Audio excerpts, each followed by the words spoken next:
Hey, welcome back guys to another episode. In this episode, I'm going to go through all of the FUD that I can see on the Financial Times and similarly other news channels right now about Bitcoin at quite a convenient time for the newspapers when Bitcoin is taking a downturn. Suddenly all of the China FUD starts coming out of the closet when Bitcoin is going down, but not when it's going up. But since it's going down, let's have a look at some of the articles on the Financial Times today.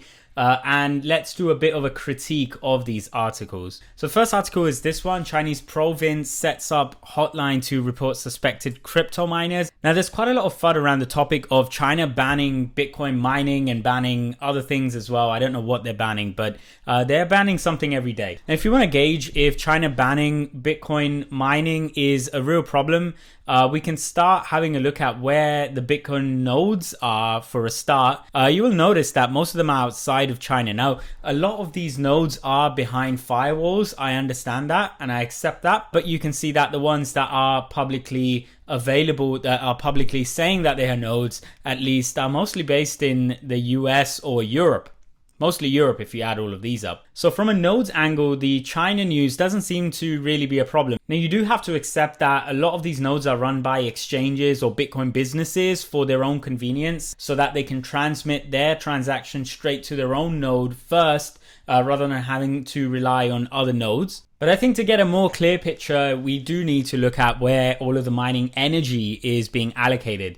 Now, most of the mining energy is in fact being allocated in China. About 65% of the total hash rate of Bitcoin comes from China. Other countries don't represent a major proportion like China. I mean, there's absolutely no comparison.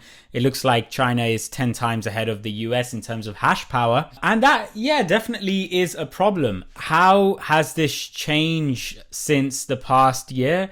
Well, it's getting more and more diversified as time goes on. Now, the Chinese government don't want to switch off Bitcoin mining at all at the same time because that's going to take away a lot of tax revenue from the Chinese government. So probably what you can expect is for the Chinese government to start scaling down operations one by one, province by province.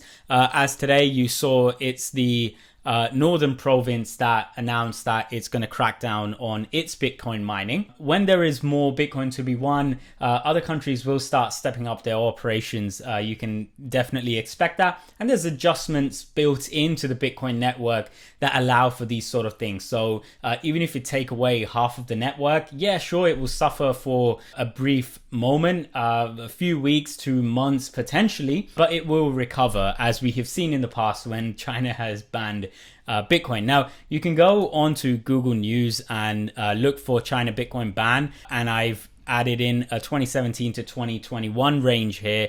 You can see it's tried to ban different aspects of Bitcoin several times in the past 3 years at least since the last bull market. And this isn't anything different from that. If anything, the market has gotten used to China banning Bitcoin. You can go to 99 Bitcoins, Bitcoin obituary, and look at how many times Bitcoin has died. As of my last count, it was over 415 times.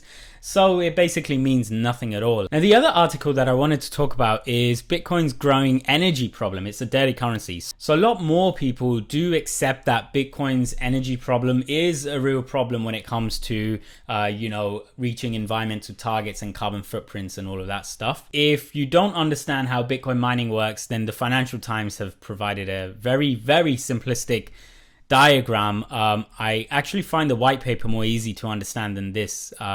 Doesn't make a lot of sense to me, but anyway. Now, if you look at this plot, 40% of the total energy consumed by Bitcoin is coming from renewable sources. Financial Times argues that that is a problem, it's bad, and that it should be closer to 100%. Yeah, I agree, that would be nice.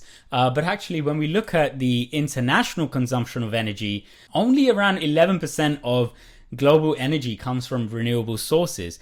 And if you look at individual countries, if you look at America, for example, that's just around 9%. In China, that's around 12%. Russia, around 6%. These are the countries that mine most Bitcoin, right? So if you actually compare it to Bitcoin's energy consumption, it's actually trailblazing. It's doing really well. It's actually providing a really good example for the rest of the world to use renewable resources. Now, Cathie Wood recently said that she expects Bitcoin to consume more and more renewable sources as time goes by, and I sort of agree with that when I look at this plot. Now, this isn't the complete picture of Bitcoin. Bitcoin, for it to scale, it doesn't have to consume more and more energy as time goes by. All of the energy used up by the Bitcoin network right now is going almost completely into securing transactions. Now, it doesn't have to continue going in that linear fashion. There's other developments. Taproot is gaining more and more traction. People are going to start using the Lightning Network and other such networks more than they use today. Or they might shift to altcoins like Ethereum. Once it becomes a proof of stake coin, it will potentially be much better for the environment. Now, Ethereum developers also understand that there are security risks from moving from proof of work to proof of stake overnight. So it's not going to happen overnight. It's going to happen with considerable testing, and it might not actually go live until 2022. That's when you might see all of your proof of stake staked ETH 2.0 coins giving you that interest that you've been hoping for.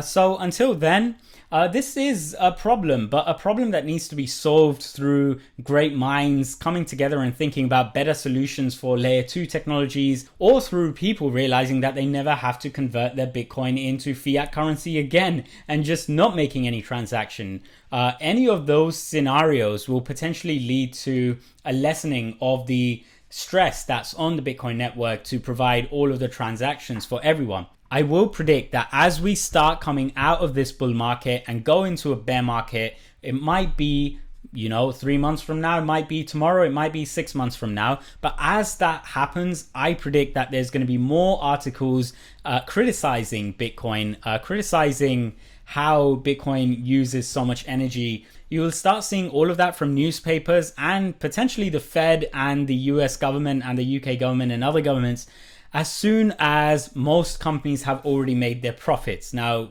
why it's happening that way, you can think about that yourself.